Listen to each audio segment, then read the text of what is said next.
Here we go. Mm. I don't know what's going on right here. Did you press the record thing? Yeah, I don't know what's going on. Hey, thank you for tuning in to Say It Like That, where we say it just like that. I'm Glamis. I'm Tony Sparks. I'm Kirk McHenry. Chris Big Smooth Edwards. And today we have a special guest, and it's my guy, Kirk McHenry. Yeah. Oh, my God. Thank you, Kirk, for coming in all the way across the bay and, like, being 2 hours late and shit. This is beautiful. Look at all these black people. The cops gonna come, right? They just gonna take y'all down. Yeah, and I'm gonna be screaming. Exactly. Exactly. But we captured it on film, so it's gonna be all right. Look like a hood movie. They're gonna be like, oh, like John Singleton got a new movie. Right. Tony picked up the can. He said, "Forget the glasses." I'm sorry. I paid 50 cents for these. I'm sorry, baby. Yeah, and I want you to appreciate and respect that, because I'm gonna tell you, Kirk told me that he was not gonna come if we didn't have sparkling water. What? And cookies. And so we got cookies. Kirk, I want you to eat each and every one of those damn cookies sitting in that plate. I didn't really think you was gonna get this stuff. You know I'm scared. You know how of we get in. I know, but Claim you it's know I'm so scared of you know you. what? Don't do that. I'm scared of you. You are not afraid of anybody. I don't know why you even try to play. You. I don't know why you try to play that role like you are just, I'm Glamis. Well, anybody threatening to call CPS on me, I'm afraid. Hey. I'm afraid. He every time he talked to me, ever since Sasha was born. But did I not hook you up? We're gonna do this free vacation when we go on the Maury show. I told you all you gotta do is tell them that I'm your kid's father. And we know it ain't true, but we get to go shopping. We be in New York, Connecticut, wherever they are. I don't know where they at, but we gonna be there. Yeah, they in Connecticut. And we can put that on our bio as an acting piece. Like, exactly. I'll be on there like, what you mean she is not my child? And I'm gonna say, look at the glasses. He is. He is the daddy. I'm be acting like I mean one of them. Look at that note. I'm 1,000% sure this motherfucker is the dad. I'm gonna be responding like I'm in one of them old Soul Beat commercials. What you mean I am not the father? Oh my God, I am so shocked. And then when they reveal it that he ain't the father, you got to run in the back and jump on the couch. Yeah, they always got to act like they don't know where the door is. And then you got to stand over and say, what I tell you? Yeah. And then you got to crip walk. All right? Get your little gig on. Oh my God, this is amazing. I'm so excited. I think I hit something. Did I hit something? I don't know. You just dropped the glass down really hard. All right, yeah, we still recording. I'm tearing up some shit. Okay, so Kirk. Yes. Tell us a little bit about Kirk McHenry. Oh man, born and raised in East Oakland. Went to private school, Catholic school. Went to college in the South. Went to Southern University, Jaguar Nation. I ain't graduate though. But, okay. I went. I left home, but no. After I joined the Marine, I was in the Marines for 4 years. Oh wow. Got married young when I was in the Marines. Too young, so. Really? Yeah, didn't work out. We still friends though, so it's all good. And you recently got married again. Yeah, it'll be 2 years in January. Married my best friend in the world. I love my wife to death and the kid. I love you, baby. This is so sweet. And yeah, you have great taste in women. You've known me over the years. Yeah, so you have beautiful women. You know what's funny is that people always say stuff like, "Man, Kirk, you always walk in here with a bad one." Like one day I'm just supposed to walk in with this ugly broad and be like, I finally missed." Well, I got to tell you something. I miss all the goddamn time. Man. But that's why you don't never see me with no woman, because if you see me, it's late at night. All right, you will never see me with none of the women I fuck in the light of day. Nah, but what else? I seen Tony Sports with a raccoon one time. You know what I'm saying? Well, they got an opposable thumb, brother. Right. All right. But when they go down on you, it's rough because they don't have no salivary glands. All right. Hey, speaking of raccoon, man, it was like 3 in the morning, man. I seen first time in my life about 2 years ago, 2 raccoons getting busy. I've never seen that. I've never seen that either. I never seen. We had them in our neighborhood growing up. I'm gonna tell you a story. Our mutual friend, my cousin / mentor, Daniel Dugar, who was one of the just waiting to be on when animals attack, because he likes to do some of the. We were going up north. Me, Dugar, and Esau, and we're traveling, going up through the mountains, and there's all this creeks. So Dugar wants to get out with lunch meat and try to feed a bear. Oh, really? He wants, really? The raccoon story is, me and Dugar went and did a show one night. Dugar's dropped me off at home. There are like 4 raccoons across the street on my neighbor's lawn. Dugar's opening his door, and holding Pringles out. Like, come here, come get the Pringle, come get the Pringle. I was like, dude, you don't try to feed raccoons. I was like, those things will kill you. Like, they got claws like razor blades. I'm like, man, you are determined to be on when animals attack. Wow, that's funny. He loves just like the animals, like that's wild funny. animals. Cats and dogs don't do nothing for him. He wants bears, raccoons, possums, stuff like that. He loves it. Hey, do you remember Cheryl Wharton? Oh, I'm sorry. Chris, when you saw the skunks getting it, I mean, what's the name? Raccoons. The raccoons getting it. What was that? Did they look like people? They were getting it on. They were real active. It was like they was having a party. Like, man, what's up, mom? He went and mounted her, feel me? And I was like, hold on. I tried to reverse. I pulled on my phone. And it was too late. It was too late. It was real quick. Can I get some without somebody? That is funny. I thought you were gonna say they started doing it even more for the camera. Do you remember your comic named Nikki Savage? Nikki Savage? Nikki Savage, kind of. Yeah, okay. Well, Nikki's comedy name was Nikki Savage. Anyway, now she's Miss Pearl. This is the deal. She used to own a raccoon. No. Oh, my friends down the street in my neighborhood had one. What they caught one. They captured her? Yeah, they she used to own it as a pet, and Yeah. the motherfucker was walking around, sitting on people's shoulders and shit. And in the Tenderloin, I seen a raccoon smoking crack. I swear to God. Everybody in the Tenderloin. I had to drive to the Tenderloin last week to go do a show, and I thought it was 1985. I was at a stoplight. I locked all my doors, rolled up all my windows. I mean, do they know that time has progressed? No. It's like we had a conversation in the barbershop, and I was like, do they still make crack? The Tenderloin is thriving on crack. Right. Like, it's more crystal meth than anything. That's what I was about to say. I just had a conversation about this the other day. Are people still on crack? But I don't think so. But maybe in the Tenderloin. Well, I heard the majority of crack addicts are doing crystal meth, but they said in a news report that crack is making a comeback. So wow. I see a lot of cats shooting up, and cats used to be. And kids, they used to be like all, I don't do no drugs, Yeah. But now they all in the open, like, Well, it's I think with the music now, they glamour, they glorify it in the music, popping all these pills and just making it cool. So you got these kids walking around on pills and drinking cough syrup and. Right. Chris, and is that what are they still doing cough syrup? Oh, that's not what they call it, lean. Yeah. Oh, that's big. That's big. They trying to catch that nod. Yeah. You know what I'm saying? Oh, I saw somebody nodding so cold one day. I wanted to just get out and push him. I'm serious. It was just like. But they nod off that heroin too. Same thing, opium based. But I had a conversation with a dude one time, and when I got out the Marines and I came back, and a lot of people were doing heroin. I didn't know about it. It was a dude I had known since like Little League Baseball. Oh, and we talking. He nodded off in the middle of the conversation, and was gone for like 30 seconds. I'm staring. I thought he was playing. Right. And he came to and like picked up the conversation right where he left off. I'm like, man, what the hell is going on in Oakland?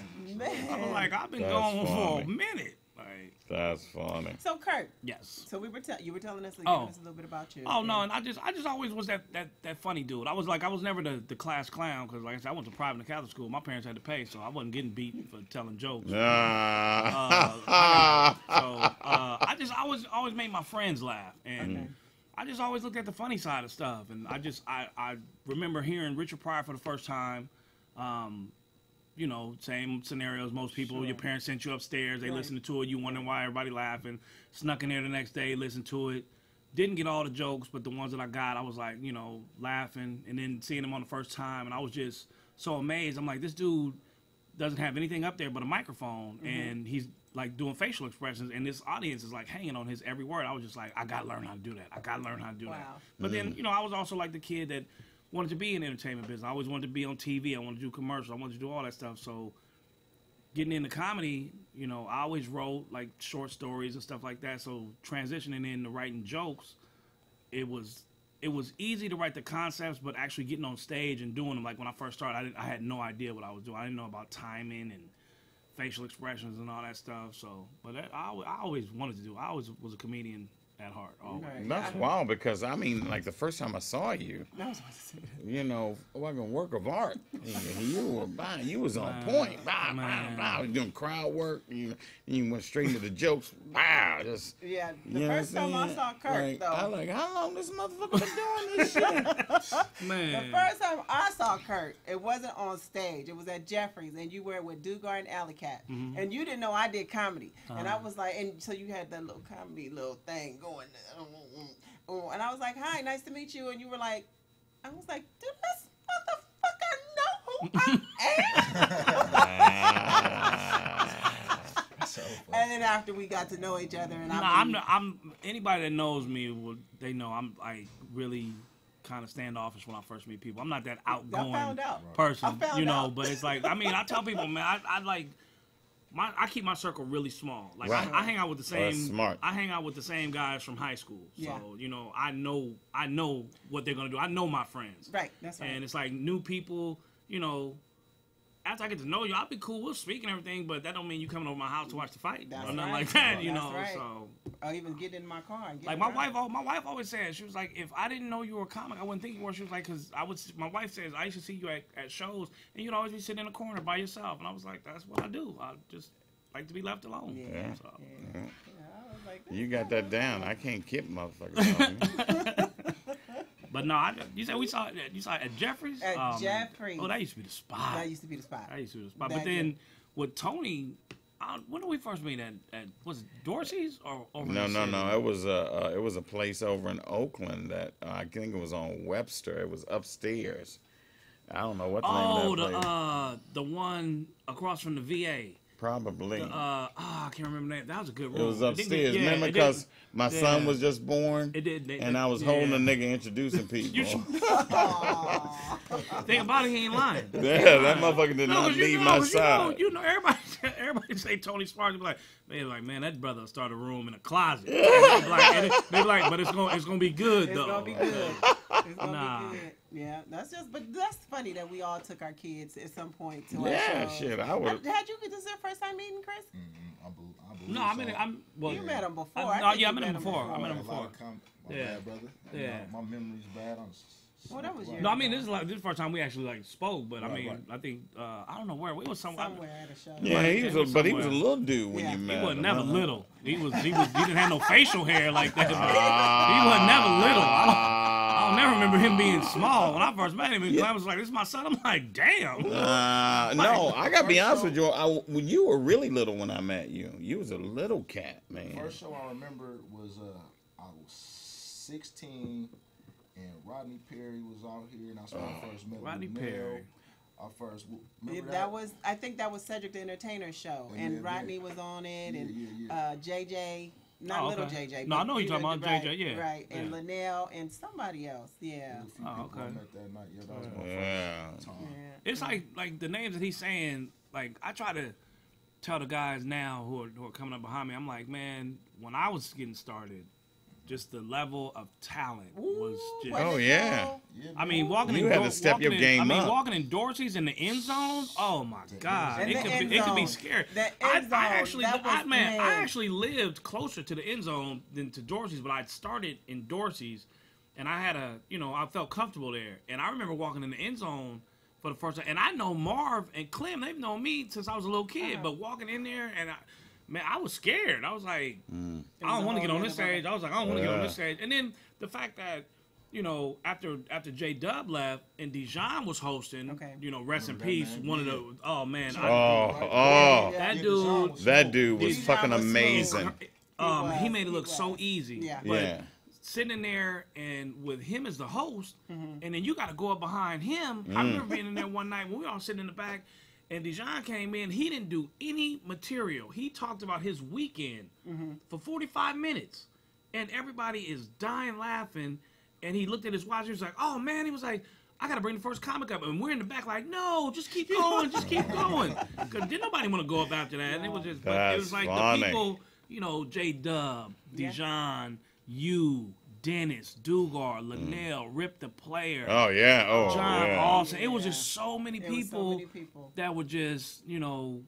Remember when we all got picked for Comic View? They picked like 9 of us, and everybody from Oakland got a standing ovation. And that was before they made the people stand up. You had to earn that standing ovation. Right. Everybody from Oakland got a standing ovation. That was Tracy Law, who used to shout out Tracy Law, because she said she used to come to Dorsey's. She used to come to Dorsey's every Monday, and when they took over, she was like, I'm putting everybody on Oakland from Oakland that I can get. Everybody that's watching, this is the Comic View era when Comic View was booming. 99, oh man, 2000. Yes. Yes. I did it with was it Gary Owen, Ricky Smiley, all them cats. All of them. That's what I did it. My first one was with Ricky Smiley.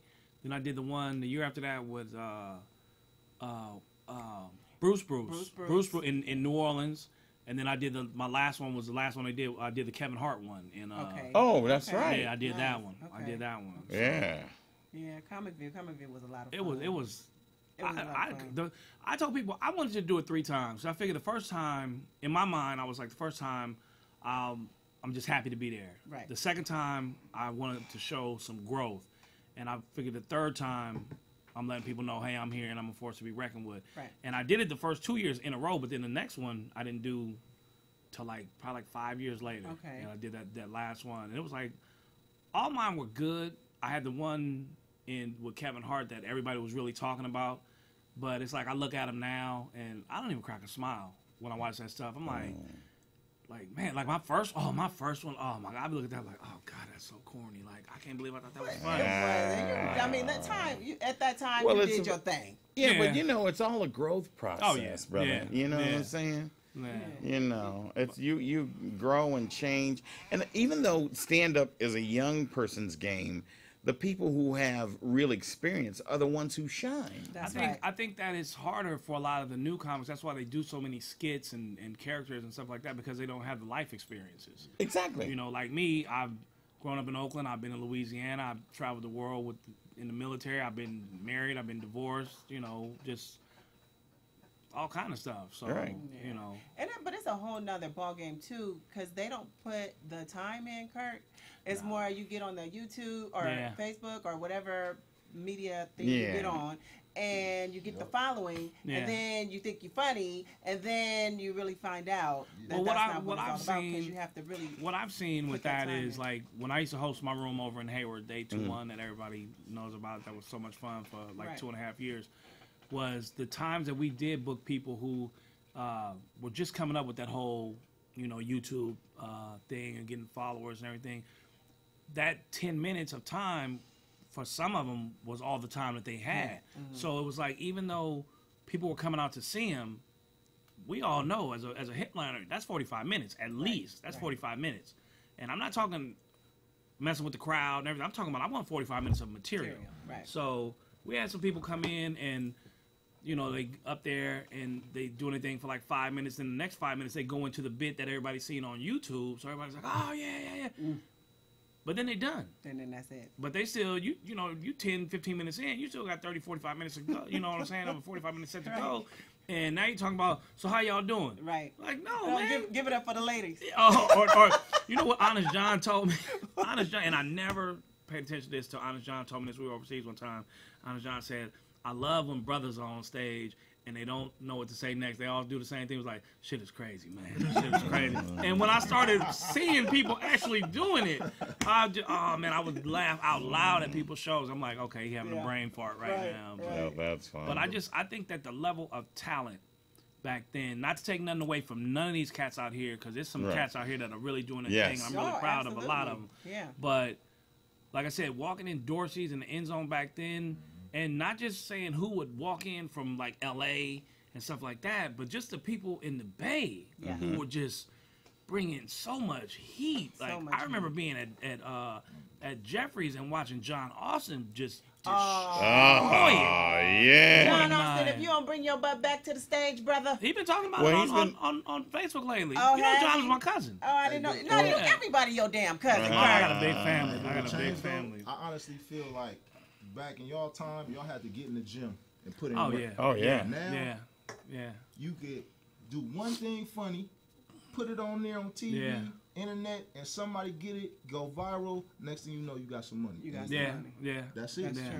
It could be as But I simple mean, as falling. but like I said, it comes out in your show. In your show. Me, anybody that works with me, they know I'm a perfectionist. Like I've had people come to me and be like, "Oh, great set, great job, you killed it." I'm like, "Oh yeah, thanks." And in my head, I'm like, "You didn't hear me stumble over them 3 words?" Only Like you knew that. but that's Only me you, though. yeah, That's me. the I artist, like my stuff to be. I want it to flow. Like when people say, "Oh, I ripped it last night."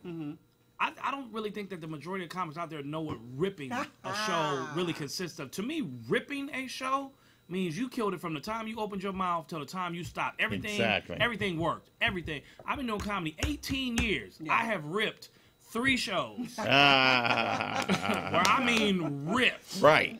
You know, Yeah. but Right. I don't lie to myself. Like, Yeah. you know, I used to laugh when I would go to open mics and see comics perform, and then get on Facebook the next day and be like, "Oh, you should have been there last night. I murdered it last night. I murdered that room." I'm like, in my head, like, you must have done another set after I left. I'm like, yeah, I'm like, you had a very average set last night, and it was a workout room. So why, like, Dugar used to tell me, "Why are you trying to kill the workout room? You're working out." So. That's right. But that's perfect though that you have that thing, because I know a lot of people come to the open mics and they don't you got to play, you got to practice like you play. Yeah.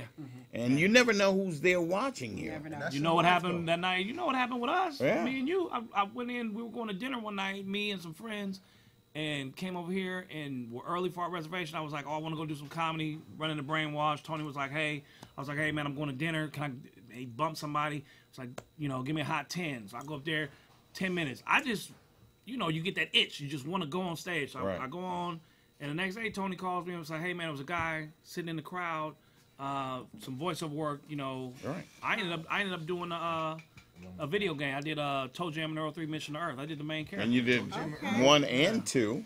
No, I just did 3. You did 3, and you won a fucking award for that. I got nominated, but I didn't. I lost to what's the guy from Goodfellas that played the main character, played Henry. What's his name? The one that snitched on everybody. Everybody, it's Christiana. Oh, that's my granddaughter. That's my grandbaby, Christiana. Oh no, but no, Ray Liotta. That's his name. Ray Liotta. Yeah, I lost to Ray Liotta, but no, I got man. nominated for a video game. Made a nice little piece of change off of it too. Yeah, so. Ray Liotta. That's Earl was big, man. Yeah. Yeah. So. Is that right? And you lost to Ray Liotta. That's fucking. That says something. Right. Yeah. So I've had. So in 18 years, I've had some fun. Like I've done some stuff that I've been some places I never thought I was gonna go. Goodfellas, Ray Liotta. Yeah. Oh, Yeah. He did Grand Theft Auto. Oh, did that he? year. Yeah. Okay. I lost to him. Oh But, shit. yeah. Oh, you Oh, you a fancy man. There you go. You be playing with big people and stuff. You know, brother done a couple things. You know what No, I'm saying? You know, yeah, I've been no. around the block. Yes, But you know, when Brainwash first started, like major networks would come looking for people. The Brainwash, walking in there back in the day, first of all, seeing that they were doing comedy here, but people are actually washing their clothes on this side, just kind of threw me for a loop. So I'm like, okay, but then, you know, watching it, and not just the comics from Oakland who were making a name for themselves, like at a time like me and Nima and some other people, but then seeing the comics from the city who were, you know, starting around the same time as us, and they're making a name for themselves, and just seeing them all come together, you're like, wow, like, you know, I like your style, and I like your, you know, so it was cool, and it's like I said, I still work with those people. I still keep in contact with those people. Where is Nima? Nima hit me the other day. Nima said he'll be out here. I think he'll be out here next week. He's in Atlanta now. Okay. He just had his first son. He has his first child. Yeah. Congratulations, Nima. Yeah, he just had. So we were actually overseas together.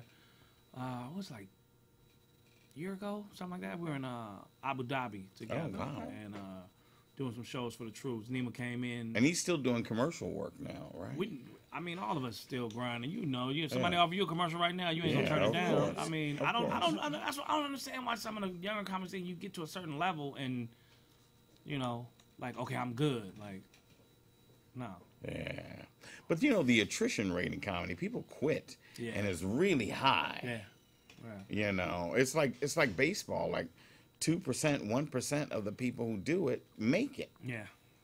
And So. I've always told people, I think the only way you don't make it in this is if you stop. Exactly. And that's right. Even if you take a break and come back. Yeah. Because you never know. Yeah, because I mean, everybody ain't gonna be the next Kevin Hart. Oh, for sure. But I mean, you can still get that grind. Like I said, I'm making a cool living. I've been some places that I never thought I would go. Like if I had a 9 to 5, I probably would have to retire and save up for them, but I've been a lot of places, and it ain't nothing better than traveling for free. Man, that is like the greatest feeling in the world. Exactly. I done done some cruises. I did a cruise. We did a cruise. Me and Linnell and Mo Jones did a cruise. Nice. We did a 7-day cruise, and they put Mo and I on one show together, and they put Linnell on one show. So we all did one show, and that was it. For the rest of the time, we just hung out on this cruise. They paid to fly us out. Pay for our cruise, paid us for the show, everything, dinner, and we just hung out. Oh my God! Did one show and just hung out the rest of the time. Oh wow! It was amazing. It ain't nothing like it in the experience that you get, right? Yeah. Well, you've gone to Korea quite a few times, huh? Not Korea. I've been to Korea a bunch of times. Korea, Japan. I've been to Japan so many times. That flight don't even bother me no more. Like that ain't nothing but I think of it like this: like 3 movies. I remember the first time I went to 4 movies.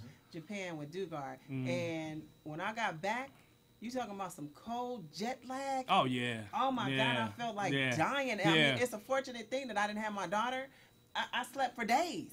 We won't even. You know what? You could use a different scenario because that's our little running joke. So don't even. Go and hit me with one. Don't even try to say that. Don't try to say that you were neglecting this child because of jet lag. Okay, this child has basically raised herself since after the point of being smacked on the behind to make sure she was alive. She been on her own. Self potty trained. She walked home from the hospital, right? But I didn't raise my She called an Uber. I saw her in an Uber on the way over here, going home from school. She get home just to let you know she made it home from school. I saw her Uber drop her off. Don't laugh at her. Don't laugh. No, when we were talking on the phone last night, my wife was like, "Who are you talking to? Like, who's neglecting a child like that?" I'm like, no, that's blaming. Hilarious. I think I'm a great mom, and I don't care what Kirk McHenry says. We don't know you're a great mom. I mean, I don't even have kids, and I mean, just trying to juggle a regular life with a wife and do comedy. Yeah, I couldn't even imagine having a child right now. Well, I never imagined having a child, but drugs and alcohol says something different. Well, my thing is, when I had him, I wanted to stay around because I was a single parent and I didn't want to leave him. So I said, okay, as soon as I get that done, I'm going to go out and do my thing. And then that's not what happened. Like I ended up, I graduated from college. Literally, she gets into relationship. I get into marriage. I get married. I remember that. I think I. Yeah, you remember. You met that dude? Yeah, he was crazy as a Bessie bug, but you know, life goes on, like Tupac said.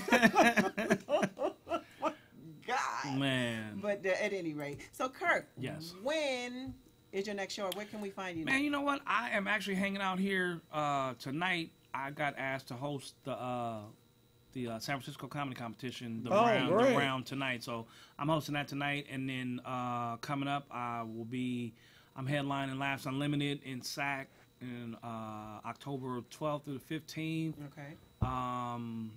I'll be at Caps in Brentwood in November, going back out on the road after that. Doing a lot more writing. Actually writing a book. And just trying to, just stay grinding and trying to take it to another level and constantly trying to step out of my comfort zone to, I always felt that makes you grow. You know, you have to leave where you feel comfortable, because I'm like, your friends and family, they're gonna laugh just because it's you. I wanna perform in front of people. You got good friends and family. They don't laugh at none of my shit. They're like, this nigga crazy. I remember the first time I ever performed in Oakland. Actually, it was the second time I'd ever been on stage. It was the first time in Oakland, and my mom said, "I'm only going because he's my son. Kirk ain't funny." You know, my mom did that same thing until she came and saw me. Yeah. And did your mom? Did she? Oh yeah. Was she like, oh my goodness? But it was funny because it was like my sister was like, Kirk been making us laugh our whole life. Like, what are you talking about? Isn't that funny? Why didn't our parents know we were funny? I think we was so busy getting on my mom's nerves. Didn't nobody know I was funny. My mother used to threaten us. She was like, the next person that laugh, I'm coming up there beating everybody. And that would make me go into my routine even more. I'm like, you know, so you laugh. But we're going to get beat. We'd like to thank you because we run out of time. Oh, okay. Thank you for coming, Kirk McHenry. It's my pleasure. I love you. Love you too. Give it up for Brother McHenry. Even though you dissed me when I first met you, you always been my guy. You always been my guy after that. Don't even I think I'm scared of you, I think. But anyway, again, we want to thank you. My name is Glamis. I'm Tony Sparks. Kirk McHenry. Until next time, say it like that. Say it like you want to say it. Say it. Say it like that. Always. Say it like what? Like that. Like what? Like that. Like what? That. It's not your turn. Like that. Say it like. Say it like that. Thank you guys. It's been great.